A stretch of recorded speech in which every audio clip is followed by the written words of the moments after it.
in case you are not paying attention to the drama that has unfolded at 57K in Japan, I'm here to catch you up to speed, give you a little bit of the timeline, and tell you exactly what it means to Thomas Gilman. Now, two main players at 57K in Japan are Rei Higuchi and Yuki Takahashi.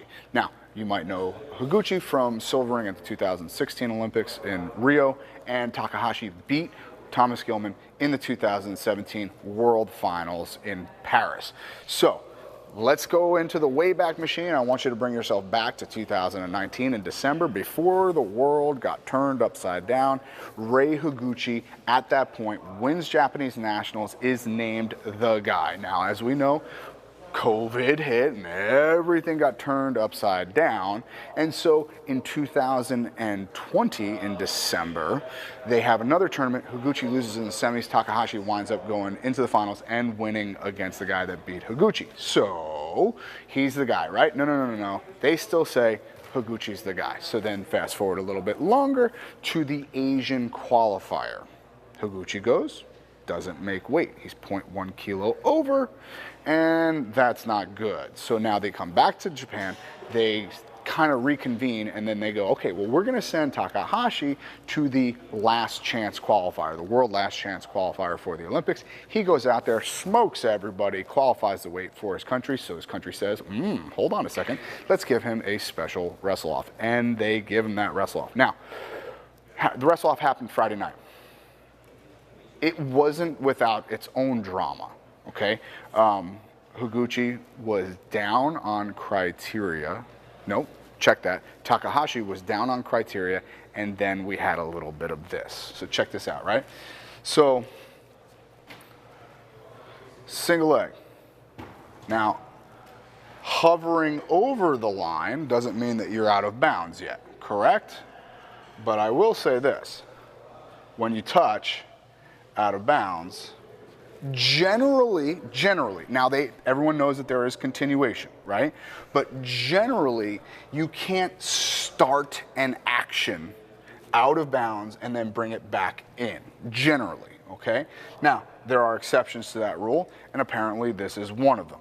So he starts wrestling back in bounds, and then he gets a hip cradle and gets exposure. Now that is obviously, very obviously exposure, but did the action start out of bounds?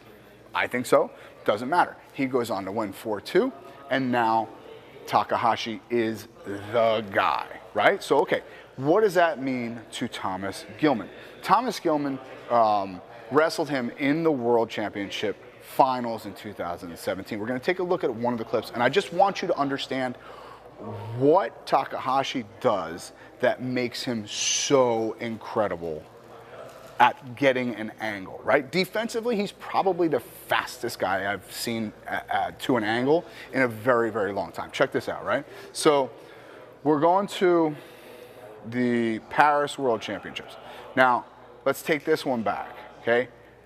Let's go frame by frame here, okay? Now, this right here, okay, I want you to focus on how, not only, like it's a little bit of a combination, okay? It's a little bit of a combination of Takahashi being super fast, which he is, but also that he's making Thomas slow, keeping that hand right there, okay?